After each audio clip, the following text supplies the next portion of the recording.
सीधे आपको वाराणसी लेकर चलते हैं, जहां पर प्रधानमंत्री ने कई विकास कार्यों का लोकार्पण किया है। आप मां भारती की आन बान और शान है। हम सबकी जोरदार तालियों और उद्घोष के बीच मैं आपसे सादर अनुरोध करती हूं कि आज काशी के इस पावन भूमि पर सावन के इस पवित्र मास में हम सबको अपना आशीर्वाद दें, हमारा मार्ग प्रशस्त करें। माननीय प्रधानमंत्री जी।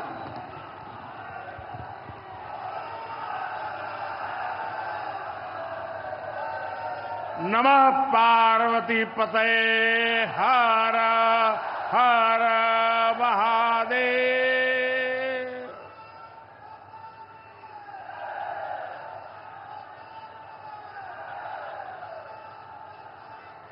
सावन के पावन महीने में आज हमके काशी के हमरे परिवार के लोगन से मिले का अवसर मिलल है। हम काशी के हर परिवारजन के प्रणाम करत है।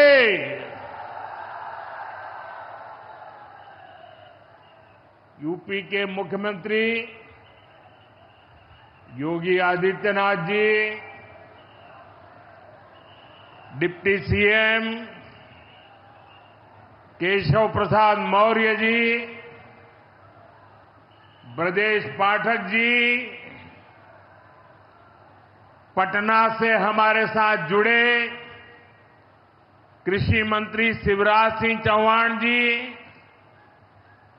देश के अलग अलग हिस्सों में जुड़े हुए सभी आदरणीय मुख्यमंत्रीगण, गवर्नर श्री, मंत्रीगण, यूपी सरकार के मंत्रीगण, यूपी भाजपा अध्यक्ष भूपेंद्र सिंह चौधरी जी, सभी विधायक एवं जनप्रतिनिधिगण और मेरे प्यारे किसान भाई और बहनों,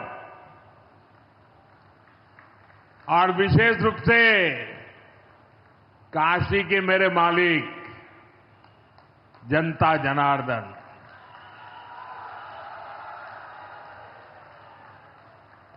आज हम काशी से देश भर के लाखों किसानों से जुड़े हुए हैं। सावन का महीना हो, काशी जैसा पवित्र स्थान हो और देश के किसानों के साथ जुड़ने का अवसर हो, इससे बड़ा सौभाग्य क्या हो सकता है।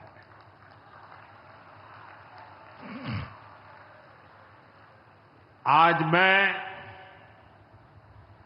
ऑपरेशन सिंदूर के बाद पहली बार काशी आया हूं।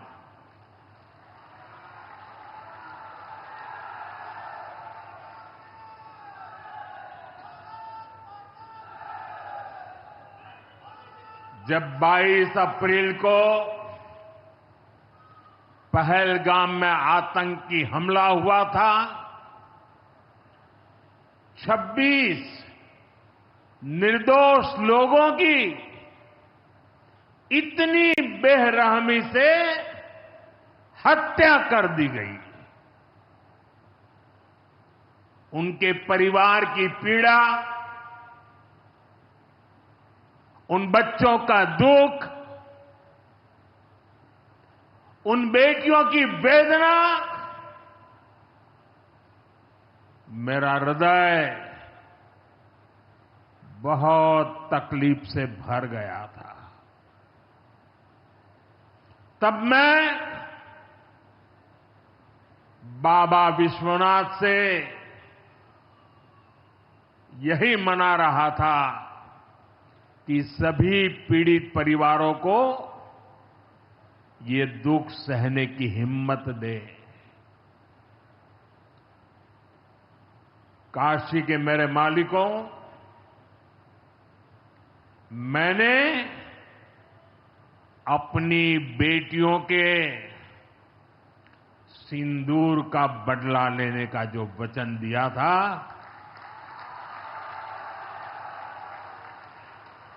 वो भी पूरा हुआ है। ये महादेव के आशीर्वाद से ही संभव हुआ है।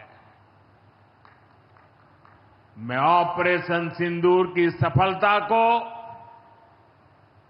उनके चरणों में समर्पित करता हूं।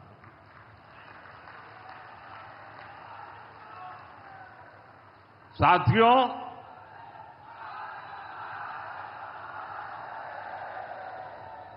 इन दिनों जब काशी में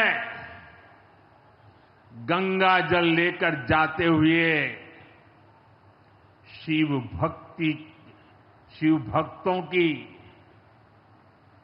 तस्वीरें जब देखने का अवसर मिल रहा है, दिव्य तस्वीरें, और खासकर सावन के पहले सोमवार को जब हमारे यादव बंधु बाबा का जलाभिषेक करने निकलते थे, गौरी केदारेश्वर से कंधे पर गंगा जल लेकर यादव बंधुओं का समूह, कितना मनोरम दृश्य होता है। डमरू की आवाज, गलियों में कोलाहल, एक अद्भुत भाव विश्व पैदा होता है। मेरी भी बहुत इच्छा थी कि इस सावन के पवित्र महीने में बाबा विश्वनाथ और मार्कंडेय महादेव के दर्शन करूं, लेकिन मेरे वहां जाने से महादेव के भक्तों को असुविधा न हो, उनके दर्शन में बाधा न पड़े, इसलिए मैं आज यहीं से भोलेनाथ और मां गंगा को प्रणाम कर रहा हूं।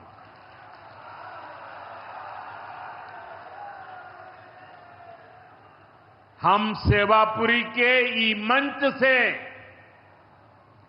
बाबा काशी विश्वनाथ के प्रणाम करत है। नमः पार्वती पते हर हर महादेव।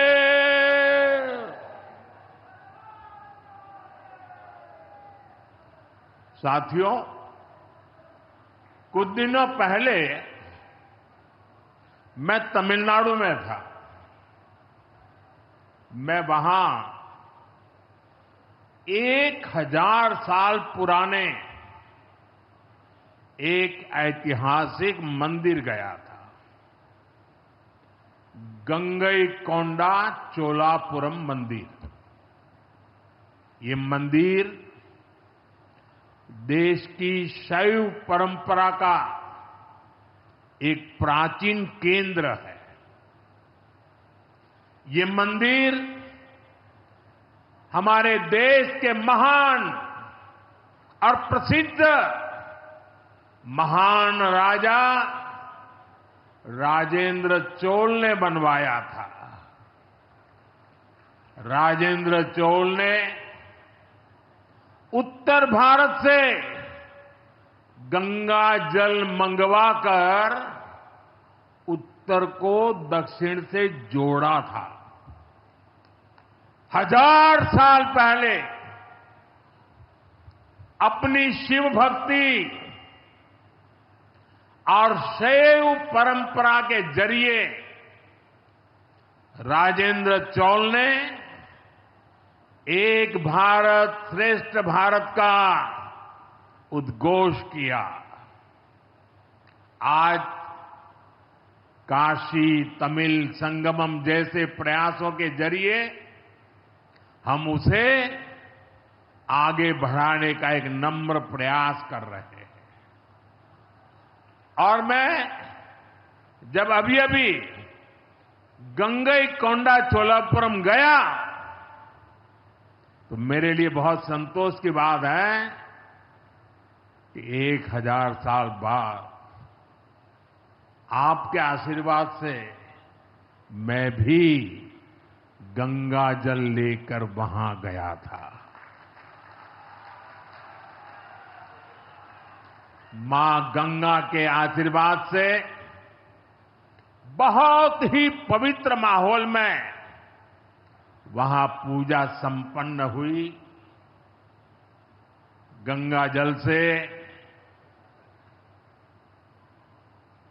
वहां जलाभिषेक करने का सौभाग्य प्राप्त हुआ। साथियों, जीवन में ऐसे अवसर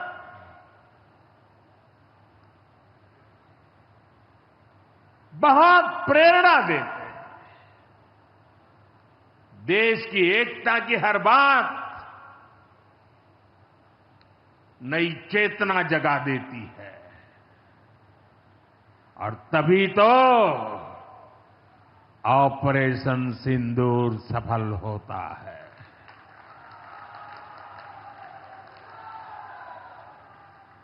एक 140 करोड़ देशवासियों की एकता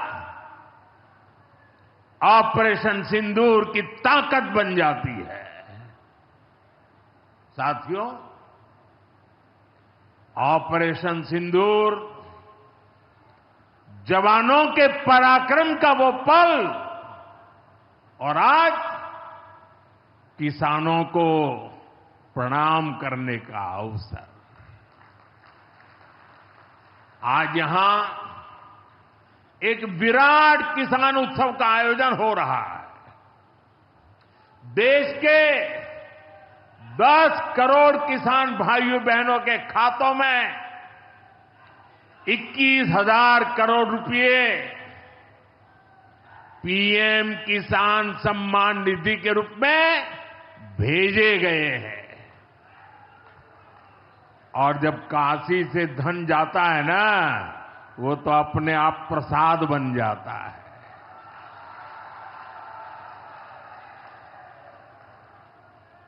₹21,000 करोड़ रुपया किसानों के खाते में जमा।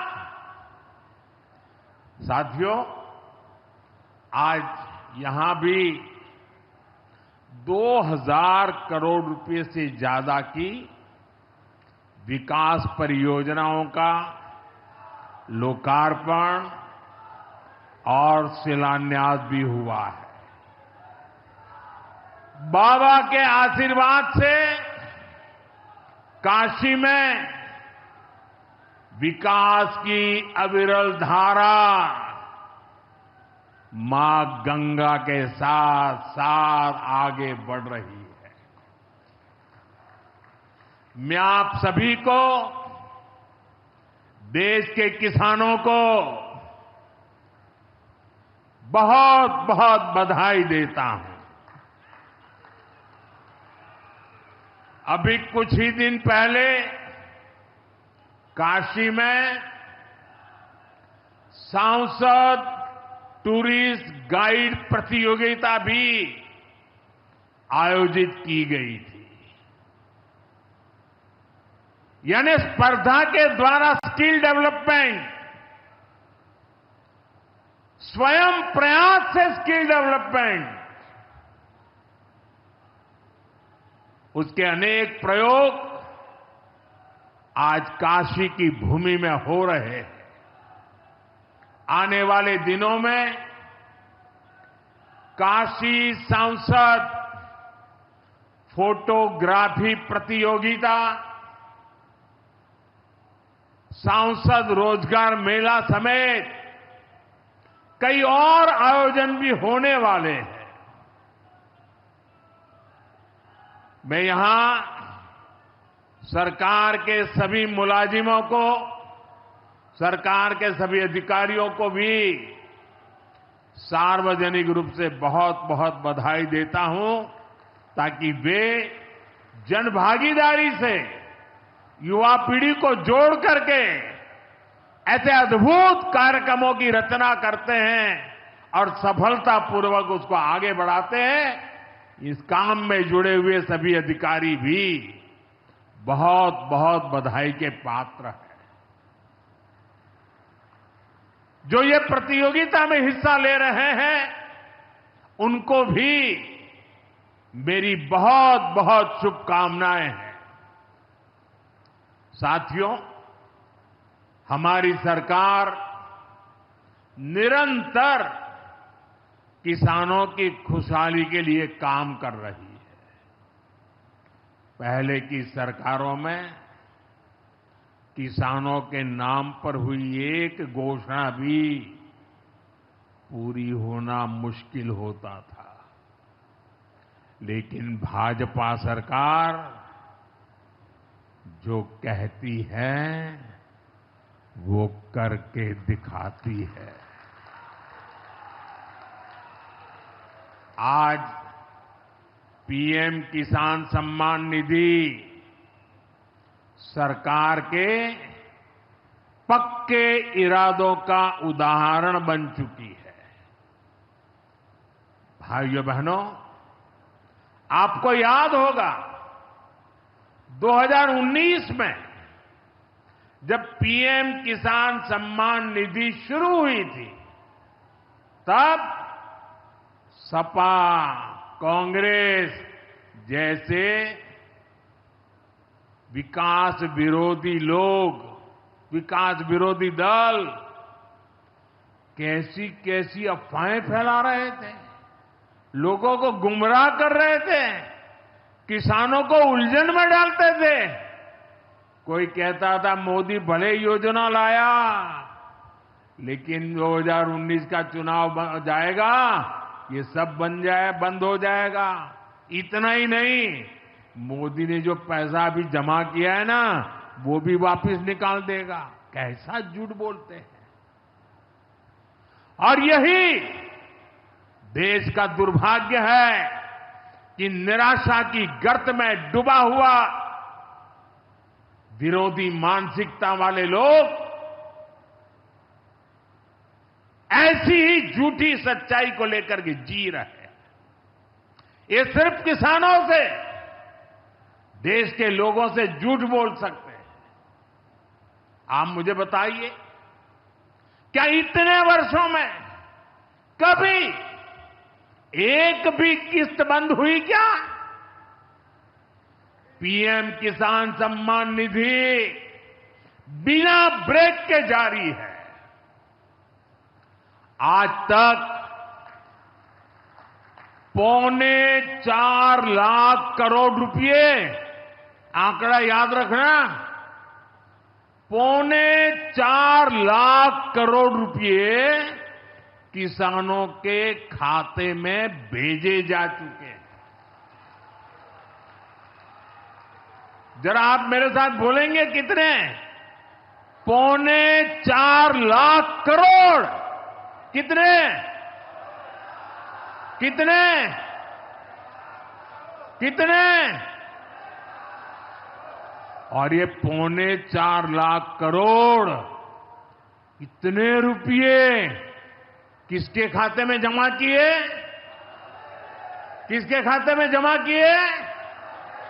मेरे किसान भाई बहनों के खाते में जमा किए। यहां यूपी के भी करीब 2.5 करोड़ किसानों को इसका लाभ मिला है। यूपी में किसानों को इस योजना के 90,000 करोड़ रुपए से ज्यादा भेजे गए हैं। इतना ही नहीं, मेरी काशी के किसानों को भी करीब करीब 900 करोड़ रुपए मिले हैं।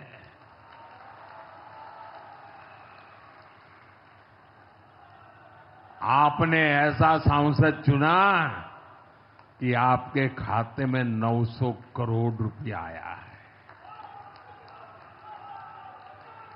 और इससे बड़ी बात, बिना किसी कट कमीशन के, कोई बिचौलिया नहीं, कोई कट नहीं, कोई कमीशन नहीं, कोई पैसे की हेरा फेरी नहीं, सीधे ये पैसे किसानों के खाते में पहुंचे हैं।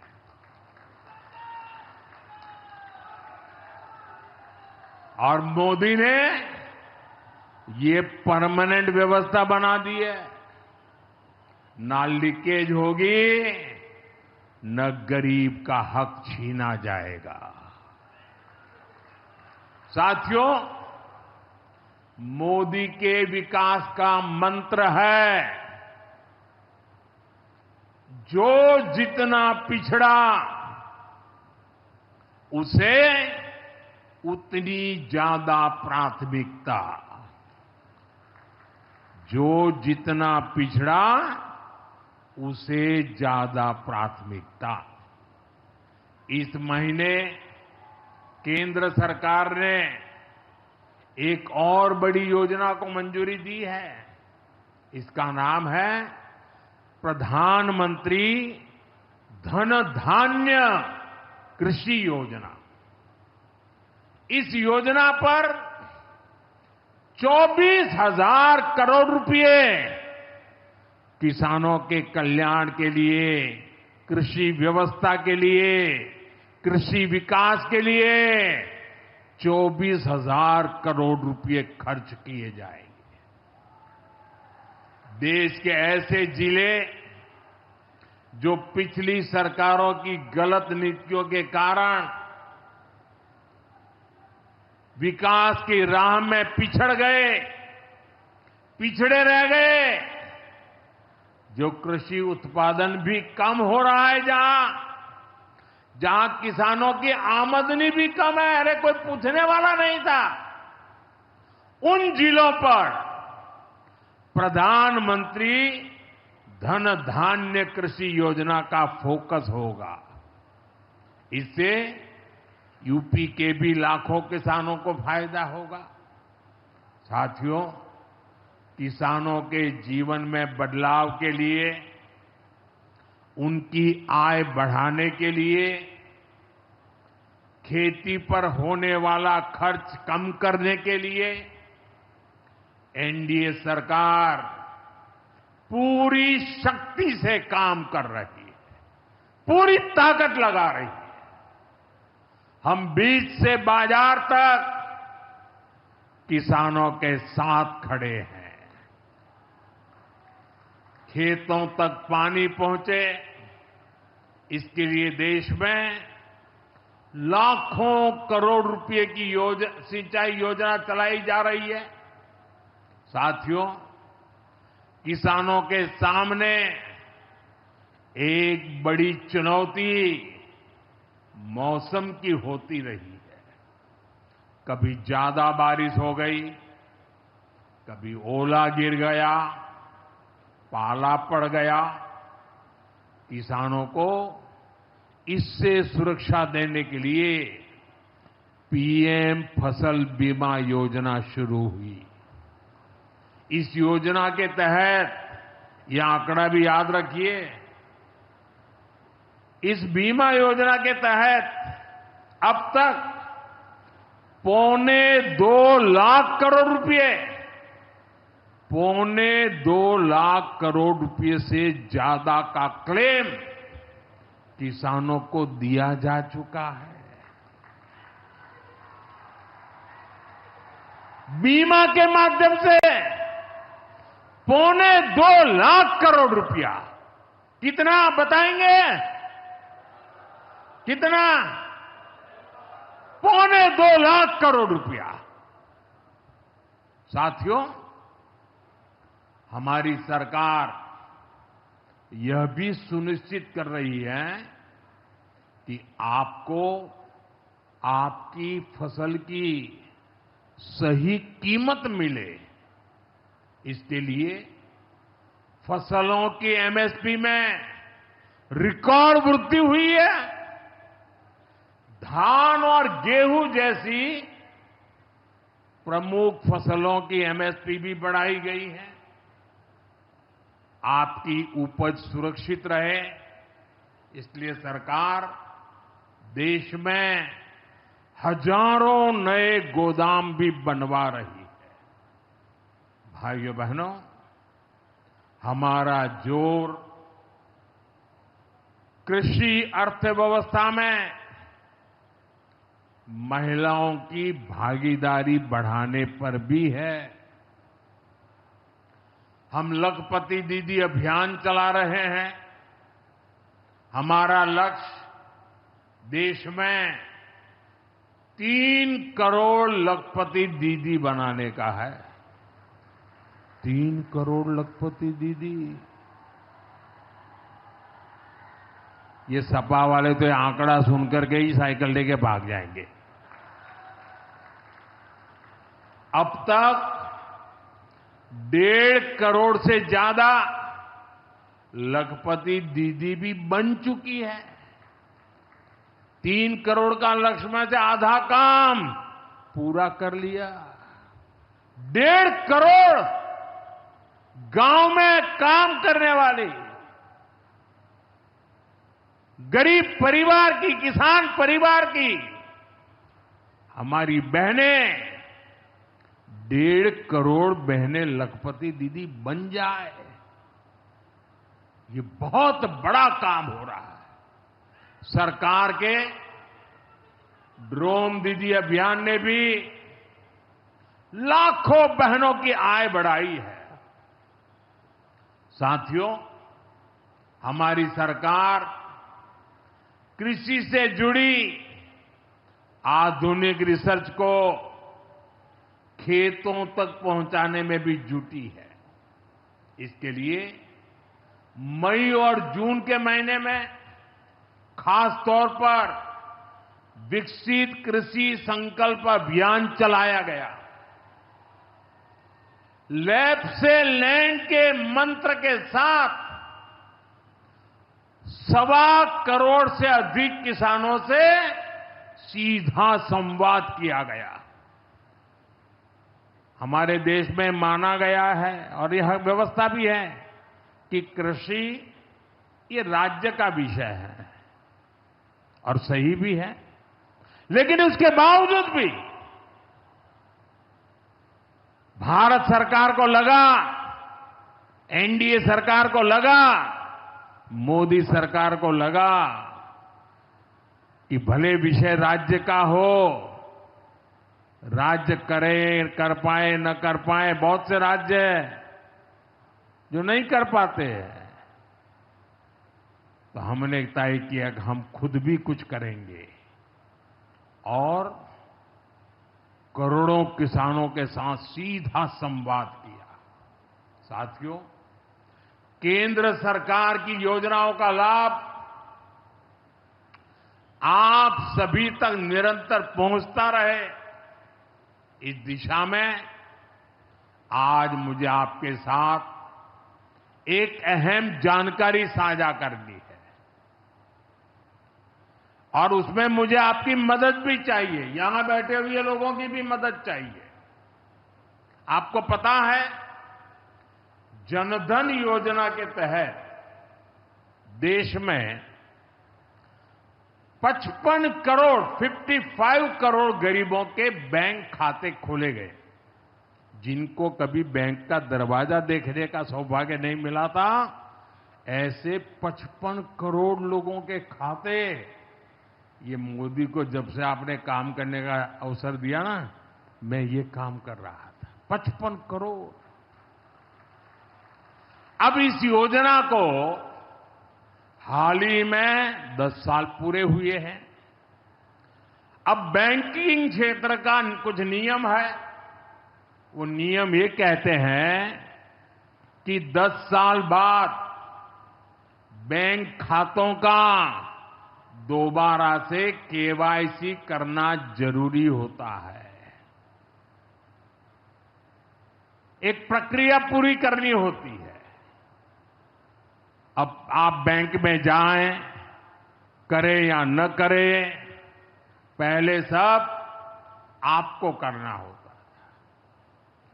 अब मैंने थोड़ा आपका भार कम करने का बीड़ा उठाया है, तो मैंने बैंक वालों से कहा कि लोग आए, केवाईसी करें, अच्छी बात है।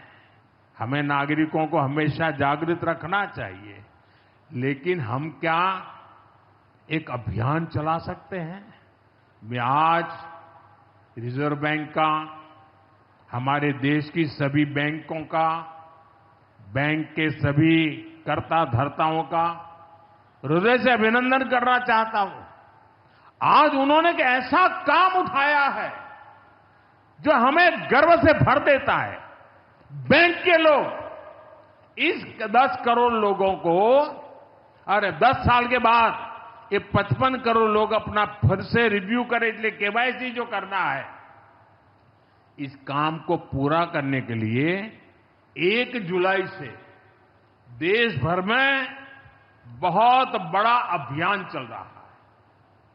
हमारे बैंक स्वयं हर ग्राम पंचायत तक पहुंच रहे हैं, वहां पर जाकर के मेला लगाते हैं।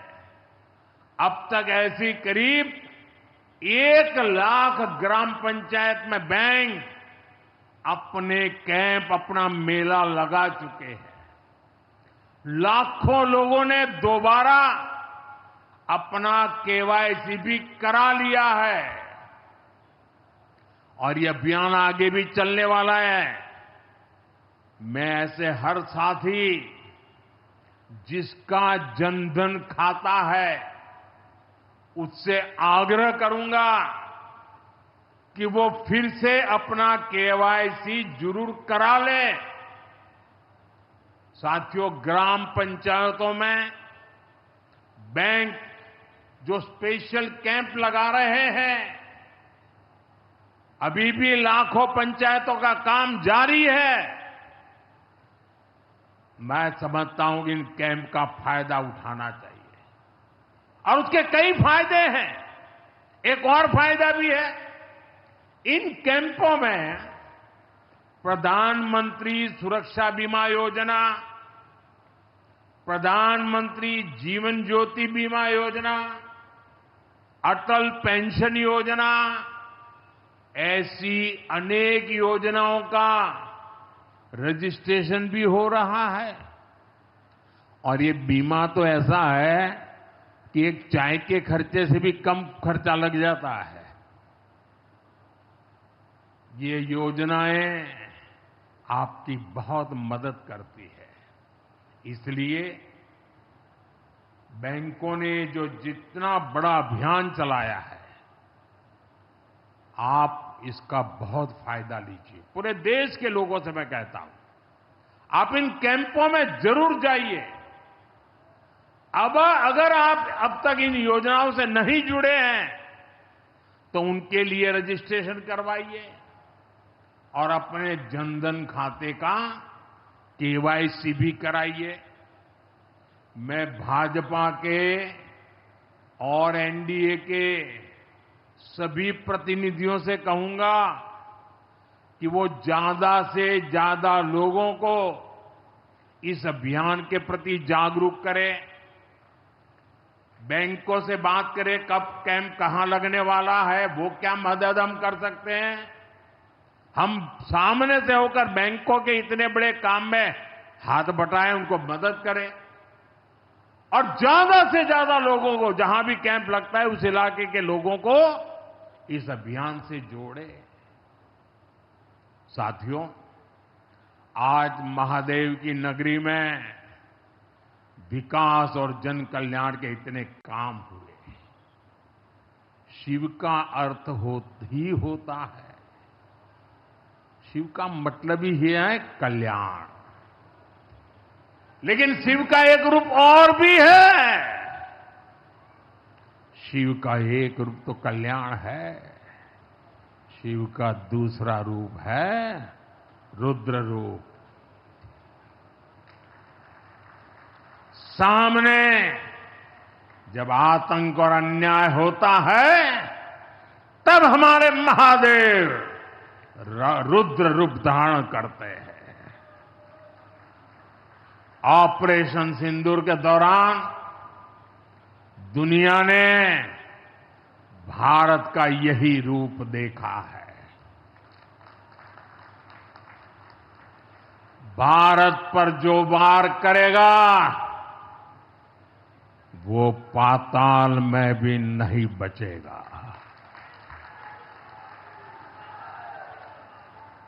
लेकिन भाइयों बहनों, दुर्भाग्य से ऑपरेशन सिंदूर की सफलता पर हमारे देश के कुछ लोगों को भी पेट में दर्द हो रहा है।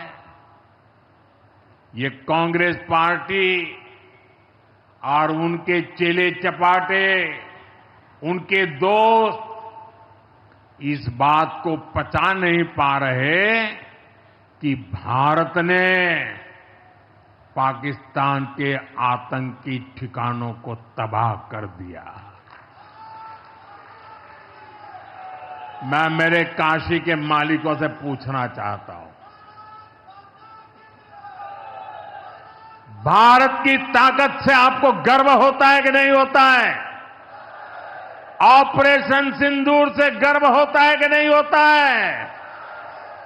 आतंकियों के ठिकानों को नष्ट करने का आपको गर्व होता है कि नहीं होता है? साथियों, आपने वो तस्वीरें देखी होगी कैसे हमारे ड्रोन्स, हमारे मिसाइल्स ने सटीक वार करके आतंक के हेडक्वार्टर्स को खंडहर बना दिया। पाकिस्तान के कई सारे एयरबेस तो आज भी आईसीयू में पड़े हैं। पाकिस्तान दुखी है, ये तो सब कोई समझ सकता है, लेकिन पाकिस्तान का ये दुख कांग्रेस और सपा से सहन नहीं हो पा रहा। उधर आतंक का आकार होता है, इधर कांग्रेस सपा वाले आतंकियों की हालत को देखकर रोते हैं। साथियों, कांग्रेस हमारी सेनाओं के पराक्रम का लगातार अपमान कर रही है। कांग्रेस ने ऑपरेशन सिंदूर को तमाशा कहा है। आप मुझे बताइए, सिंदूर कभी भी तमाशा हो सकता है क्या? हो सकता है क्या? क्या सिंदूर को तमाशा कोई कह सकता है क्या? हमारी सेना का पराक्रम और बहनों के सिंदूर का बदला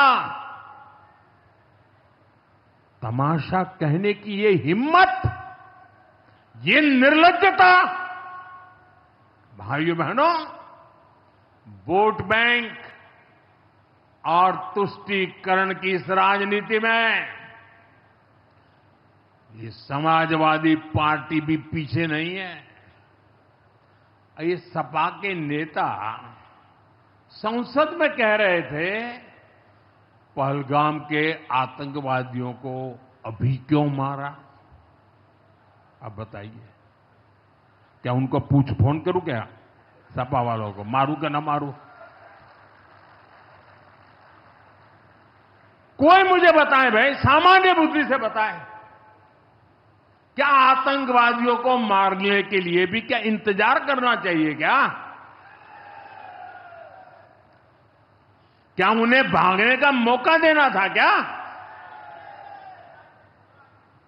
ये वही लोग हैं जो यूपी में जब सत्ता में थे तब आतंकवादियों को क्लीन चिट देते थे, बम धमाके करने वाले आतंकियों से मुकदमे वापस लेते थे।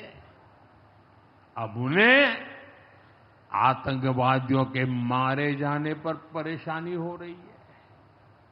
इन्हें ऑपरेशन सिंदूर के नाम पर परेशानी हो रही है।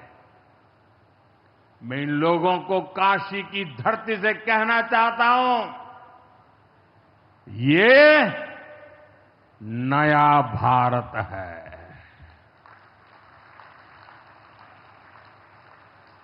ये नया भारत भोलेनाथ को भी पूजता है और देश के दुश्मनों के सामने काल भैरव भी बन जाता है।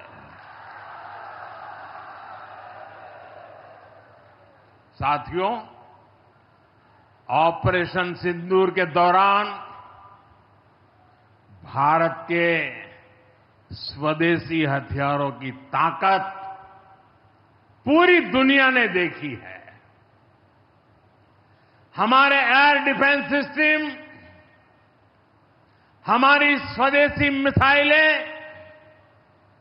स्वदेशी ड्रोन्स, इन्होंने आत्मनिर्भर भारत की ताकत को साबित किया है।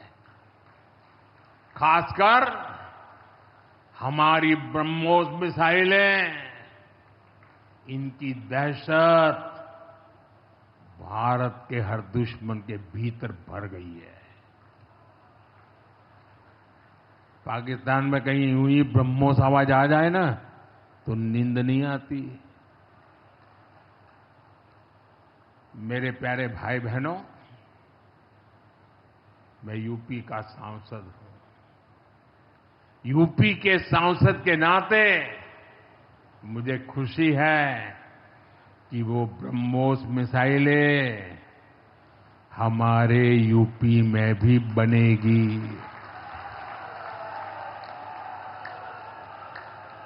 लखनऊ में ब्रह्मोस मिसाइल की मैन्युफैक्चरिंग शुरू हो रही है। यूपी डिफेंस कॉरिडोर में भी कई बड़ी डिफेंस कंपनियां अपने प्लांट लगा रही है।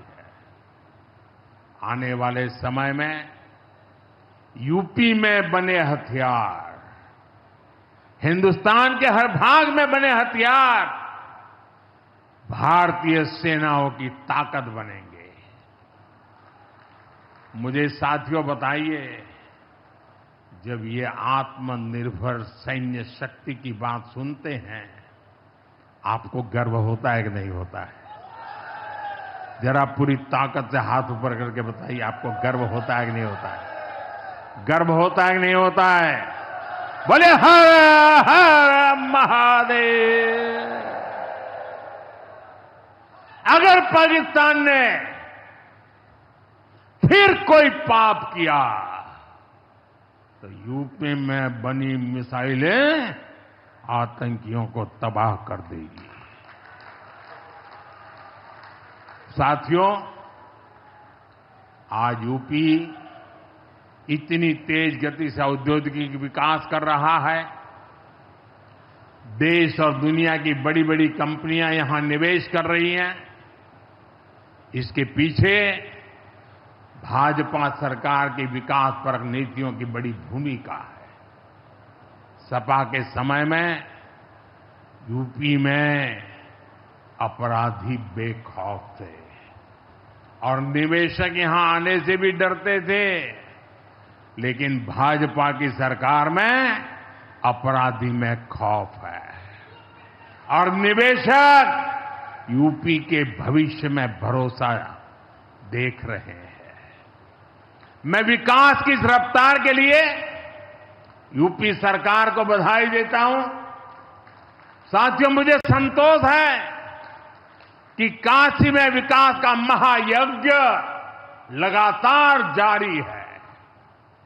आज शुरू हुए रेल ओवरब्रिज, जल जीवन मिशन से जुड़े प्रोजेक्ट, काशी के स्कूलों का नवनिर्माण कार्य, होम्योपैथिक कॉलेज का निर्माण, मुंशी प्रेमचंद की विरासत को सहेजना, ये सारे काम भव्य काशी, दिव्य काशी, समृद्ध काशी और मेरी काशी के निर्माण को गति देंगे।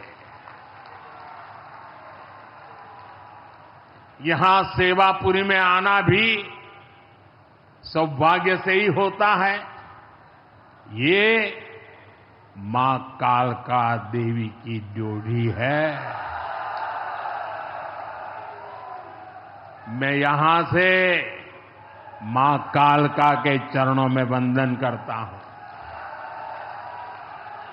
मुझे खुशी है कि मां कालका धाम का हमारी सरकार ने सुंदरीकरण कर उसे और भव्य बना दिया है।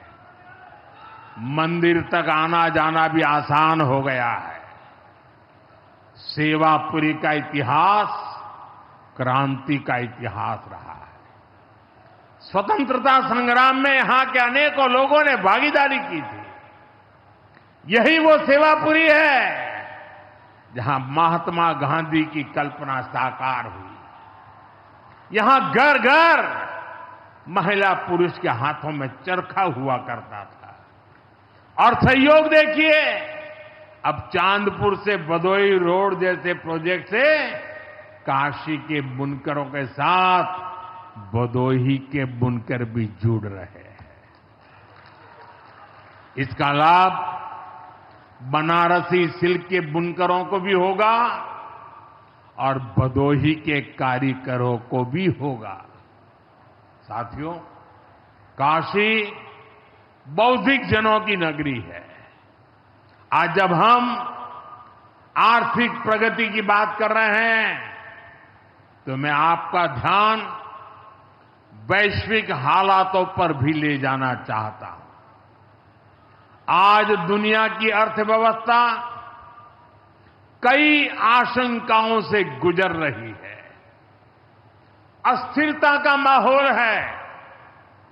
ऐसे में दुनिया के देश अपने अपने हितों पर फोकस कर रहे हैं। अपने अपने देश के हितों पर ध्यान केंद्रित कर रहे हैं। भारत भी दुनिया की तीसरी सबसे बड़ी अर्थव्यवस्था बनने जा रहा है। इसलिए भारत को भी अपने आर्थिक हितों को लेकर सजग रहना ही है। हमारे किसान, हमारे लघु उद्योग, हमारे नौजवानों के रोजगार, इनका हित हमारे लिए सर्वोपरि है। सरकार इस दिशा में हर प्रयास कर रही है, लेकिन देश के नागरिक के रूप में भी हमारे कुछ दायित्व है। और ये बात सिर्फ मोदी नहीं, हिंदुस्तान के हर व्यक्ति ने दिन में हर पल बोलते रहना चाहिए, दूसरे को कहते रहना चाहिए। जो देश का भला चाहते हैं, जो देश को तीसरे नंबर की इकोनॉमी बनाना चाहते हैं, ऐसा कोई भी राजनीतिक दल हो, कोई भी राजनेता हो, उसने अपने संकोच को छोड़ करके देश हित में हर पल, हर बार, हर जगह देशवासियों के अंदर एक भाव जगाना होगा, और वो है हम स्वदेशी का संकल्प लें। अब हम कौन सी चीजों को खरीदेंगे, कौन से तराजू से तोलेंगे? मेरे भाइयों बहनों, मेरे देशवासियों, अब हम कुछ भी खरीदें तो एक ही तराजू होना चाहिए।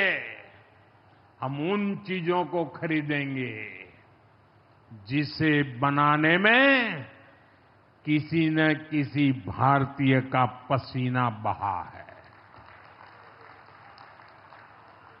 और जो चीज भारत के लोगों द्वारा बनी है, भारत के लोगों के कौशल्य से बनी है, भारत के लोगों के पसीने से बनी है, हमारे लिए वह स्वदेशी है।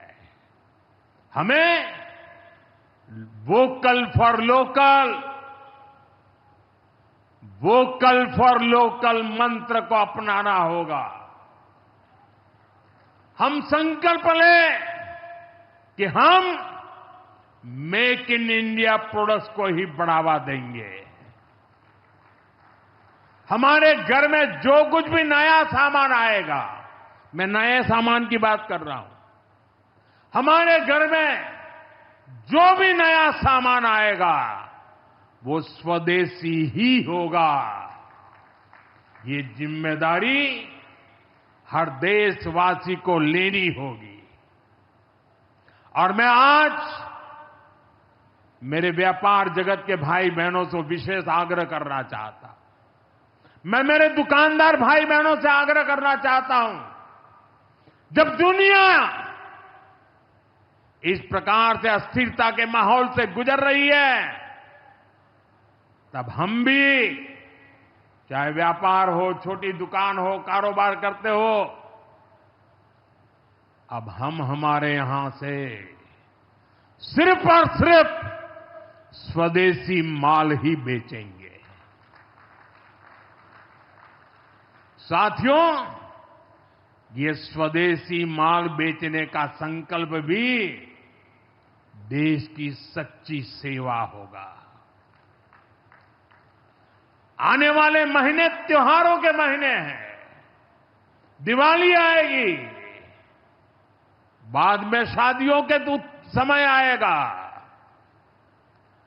हर पल अब स्वदेशी ही खरीदेंगे।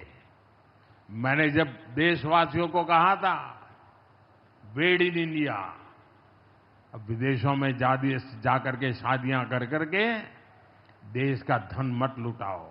और मुझे खुशी है, कई नौजवान मुझे चिट्ठी लिखते थे कि हमारा परिवार तो विदेश में शादी करना तय किया था, लेकिन आपकी बात सुन करके अब हमने वहां का सारा कैंसिल कर दिया। थोड़ा खर्चा भी हो गया, लेकिन अब हम भारत में ही शादी करेंगे। हमारे यहां भी बहुत अच्छे स्थान है जहां शादी ब्याह हो सकता है। हर बात में स्वदेशी का भाव आने वाले दिनों में हमारा भविष्य तय करने वाला है दोस्तों। और ये महात्मा गांधी को भी बड़ी श्रद्धांजलि होगी।